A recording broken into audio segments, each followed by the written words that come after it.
প্রতি ঘন্টা, প্রতি মিনিট, প্রতি সেকেন্ড, প্রতি রাত, প্রতিদিন খোদার কসম একবার। কয়বার? একবার। আর আসবে আজকের এশার নামাজে যার ছুটে গেল বাপ, এই ওয়াক্ত আর আসবে। আজকে ফজরের নামাজ যার ছুটে গেল বন্ধু, এই নামাজের ওয়াক্ত আর আসবে। আজকে 5 ওয়াক্ত নামাজ যার ছুটে গেল বন্ধু, এই নামাজের ওয়াক্ত আর আসবে। কুরআনুল কারীম আল্লাহ বলছে, ওয়াহুয়াল্লাযী জাআলাল লাইলা ওয়ান নাহারা খিলফাতান লিমান আরাদা আন ইয়াযাক্কারা। আল্লাহ বলেন, তিনি আল্লাহ যিনি রাত্র বানান, দিন বানান পর্যায়ক্রমে, বাই সিরিয়াল, বাই রোটেশন। একবার রাত, একবার দিন, একবার রাত, একবার দিন, সকাল দুপুর বিকেল সন্ধ্যা রাত, আবার সকাল দুপুর বিকেল সন্ধ্যা রাত। আল্লাহ বলেন, এটা আমি বানাই। কেন? লিমান আরাদা আন ইয়াযাক্কারা, যারা যারা আমার স্মরণ, আমার জিকির, আমার বন্দেগী করতে চায় করে। খোদার কসম আল্লাহ কোরআনে বলছে, আমি তাদের জন্য রাত্রি বানাই, আমি তাদের জন্য দিন বানাই, আমি তাদের জন্য দুপুর বানাই। আমি যদি রাত না বানাই, আমার বান্দা এশা পড়বে কেমনে, তাহাজ্জুদ করবে কেমনে? আমি যদি ভোর না বানাই, আমার বান্দা ফজর পড়বে কেমনে? আমি যদি দুপুর না বানাই, আমার বান্দা জোহর পড়বে কেমনে? আমি যদি বিকেল না বানাই, আমার বান্দা আসর পড়বে কেমনে? আমি যদি সন্ধ্যা না বানাই, আমার বান্দা মাগরিব পড়বে কেমনে? এই জন্য আমি রাত্র দিন বানাই। কোন সিটার, বাটপার, সুদখোর, ঘুষখোর, হারামখোর, গাঁজাখোর, ফুট্টাখোর, বাবাখোর, ডালখোর, ইয়াবাখোর, নাফরমান, বেঈমানের জন্য আল্লাহ রাত্র দিন বানায় নাই। আল্লাহ আমাদেরকে বুঝ দান করে। আমি বারবার অনুরোধ করছি, আমার কথা এটাই, আমরা ফেরিওয়ালা, আখিরাতের ফেরিওয়ালা। কবর মনে করাই, আখিরাত মনে করাই। খোদার কসম, প্রতিদিন রাসূলুল্লাহ সাল্লাল্লাহু আলাইহি ওয়াসাল্লাম বলেন, কবর প্রত্যেক দিন ডাক দিয়ে বলে, এই দুনিয়াবাসী, আনা বাইতুদ দুদ, আমি পোকামাকড়ের ঘর, এমনি আইসো না, কষ্ট পাইবা। আনা বাইতুল ওয়াহদা, কবর ডাক দিয়ে বলে, দুনিয়াবাসী, আমি বড় একাকী ঘর। শুধু নেট নাই, বাকি পৃথিবীর সব আয়োজন আছে, তারপরেও কি পরিমাণ অস্বস্তিকর পরিবেশ।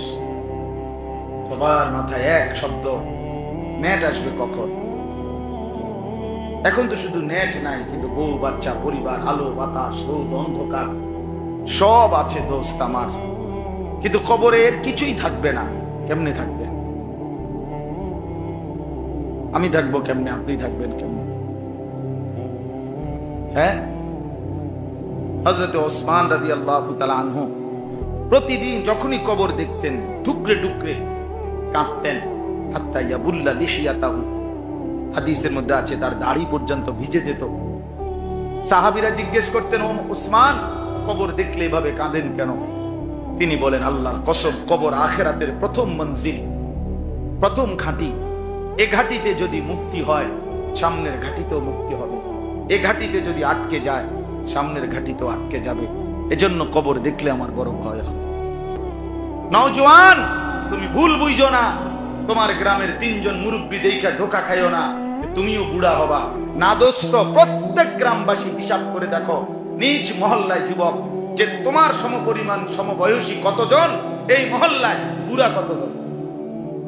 আল্লামা ইবনুল জাওজি বলছেন, এটাও যদি কেউ হিসাব করে, তাহলে যেই কোনো যুবক বুঝবে যে প্রত্যেক যুগে, সর্বকালে, সর্বযুগে বয়স্ক মানুষ কম হয়, জওয়ান যুবক, কিশোর তরুণ বেশি হয়। বুঝা গেল সব কিশোর তরুণ যুবক বৃদ্ধ পর্যন্ত পৌঁছায় না।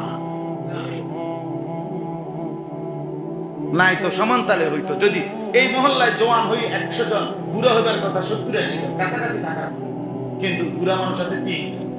এবার আমগো বংশের শেষ চাচা, ঠিক নেই কথাটা।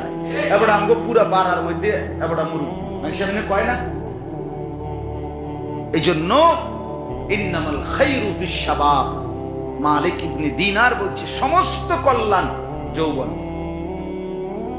সমস্ত খায়ের কখন? গড়লেও এখন, নষ্ট করলেও এখন, কামে লাগাইলেও এই হায়াত নষ্ট করে দিল। কোনোভাবেই যেন প্রতারিত না হই আমরা, যে আমরা একবার বুড়া হব না ভাইয়া, কোনো নিশ্চয়তা। এই যে কয়েকদিনের যা হইছে, এতে কি নওজোয়ান মারা গেছে? মরছেই তো সব নওজোয়ান। নওজোয়ানের রক্তে আমার জমি ভিজে গেছে, যুবকের রক্তে।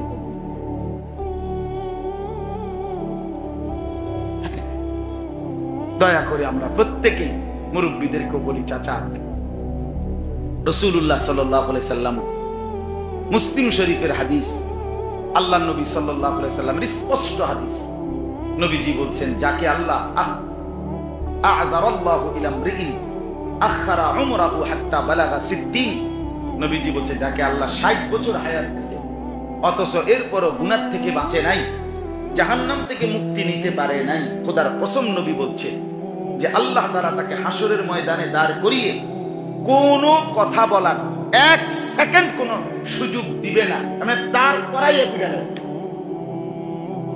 এটাই হাদিস, মুসলিম শরীফের হাদিস, আমি নিজে পড়াইছি। বুঝেন নাই? 60 বছর হায়াতে আমনে চাচা কত লাশ, কত জানাজা, কত দাফন, কত মানুষের মৃত্যু, কত অ্যাক্সিডেন্ট, কত রোদ, কত বাতাস, মালিকের কত বড় কুদরতের এই পৃথিবী একবার দুইবার দেখছেন?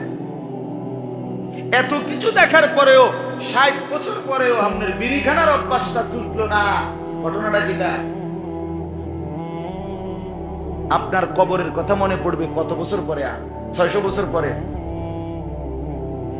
হ্যাঁ, 60 বছর বয়সের মুরব্বী মুসলমান চা দোকানে বসে রঙিন টেলিভিশনে আগ কইরা নর্তকীর নাচ গান কেমনে দেখে? এই বুড়ার শরম আসবে কখন? লজ্জা শরম হবে কখন? এবারে বলেন চাচা। ছি ছি ছি ছি ছি, এ তো শরমের কথা, হ্যাঁ লজ্জার কথা। 60 বছর বয়সে এখনো আগ করলে গালি ছাড়া কথা বলেন, এটা কি? রাসূলুল্লাহ সাল্লাল্লাহু আলাইহি সাল্লাম বলছেন, আল্লাহ সুযোগ দিবেন, 1 সেকেন্ড সুযোগ দিবে না ওই মিয়ারে, সাথে সাথে ফিরে দিবে। তারপরে আল্লাহ আমাদের মুরব্বীদেরকেও মাফ করে। আল্লাহ বলেন, ইন্নামাল মুমিনুনা আল্লাযীনা ইযা যুকিরাল্লাহু ওয়াজিলাত কুলুবুহুম, এই 1 নাম্বার মুমিন তারা, আল্লাহর নাম যখনই তার কানে পড়ে, যখনই আল্লাহর নাম উচ্চারণ হয়, আল্লাহর স্মরণ, আল্লাহর জিকির, আল্লাহর আহ্বান, আল্লাহর নাম, আল্লাহ বলেন তারাই মুমিন, সাথে সাথে যার অন্তর কলিজা আল্লাহর ভয়ে কেঁপে ওঠে, যার দিল নড়ে, যার দিল নড়ে। এই আল্লাহ বলেন, আমার নাম শুনলে যার দিল নড়ে সেই মুমিন। আমার যুবক ভাই, আপনাদের কাছে বাবা, আপনাদেরকেও বলি, একটা উদাহরণ শুধু বলেন, প্রতিদিন ইনসাফের সাথে বলেন, 5 ওয়াক্ত নামাজে প্রতিদিন 5 বার মুয়াজ্জিন রবের নাম উচ্চারণ করে, মালিকের নাম উচ্চারণ করে, অথচ একটা বারও যেই যুবকের, যেই মধ্যবয়সী, যেই দোকানদার, ব্যবসায়ী একটু শরীরটাও নড়ে না, দিলটাও নড়ে না, কি আজান দিচ্ছে, কেন দিচ্ছে, কাকে ডাকছে, সে কিছুই বলতে পারে না, সে কিসের মুমিন?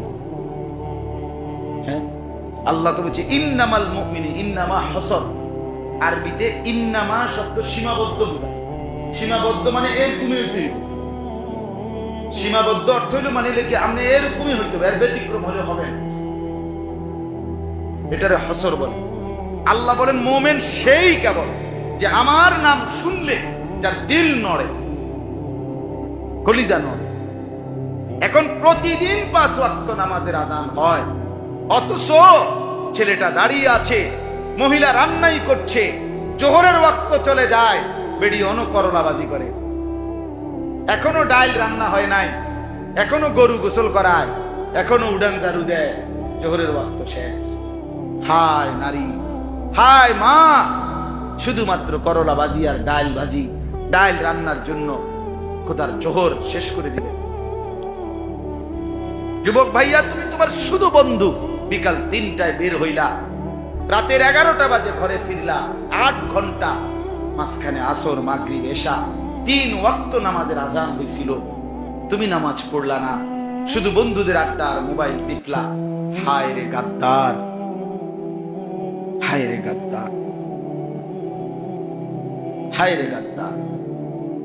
8 ঘন্টায় যার একবারও রবের নাম মনে পড়লো না, অথবা যে বন্ধু সাথে 8 ঘন্টা আড্ডা দেওয়ার পরও যার মুখ দিয়া সাথের সেই বন্ধু একটাবার আল্লাহর কথা বলল না, আমি স্পষ্ট বলি, আমার সাফ কথা, ওইটা বন্ধু না, ওইটা শয়তান। শয়তান শয়তান শয়তান, এটা ইবলিস, এটা ইবলিস। সাফ কথা, যে সেজদা দেয় না সে শয়তান। বলে এত শক্ত কথা বলে ফেললেন হুজুর? হ্যাঁ হ্যাঁ বললাম। কেন কেন?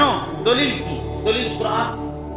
এই যে বেড়ারে শয়তান কয়, এবারে সেজদার 1 মিনিট আগেও তারে ওই যে একটু আগে বলছেন মুআল্লিমুল মালায়েকা ছিল ইবলিস, একটু আগেও তারে ফেরেশতাদের শিক্ষক ছিল, সে ছিল না? তাহলে একটু আগে কি তার পরিচয় শয়তান ছিল? কিন্তু যখনই সেজদা দিল না আদম আলাইহিস সালামকে, তখন থেকে পরের মিনিটে তার পরিচয় হলো কি? তো তাহলে কি বুঝা গেল? যে সেজদা দেয় না সে কি? শয়তান। তালিবাস অন্ত্যেষ্টিয় তো আকার তা দন্ত বানান বুঝিনি না, আবার কইতাম বানান। শয়তান, সে শয়তান। দন্তের শোনা তালিবের শয়তান, এটা ইবলিস, এটা রাজিম, অভিশপ্ত। আল্লাহ বলছে ফখরুজ ফা ইন্নাকা রাজিম, বের হ শয়তান, তুই অভিশপ্ত।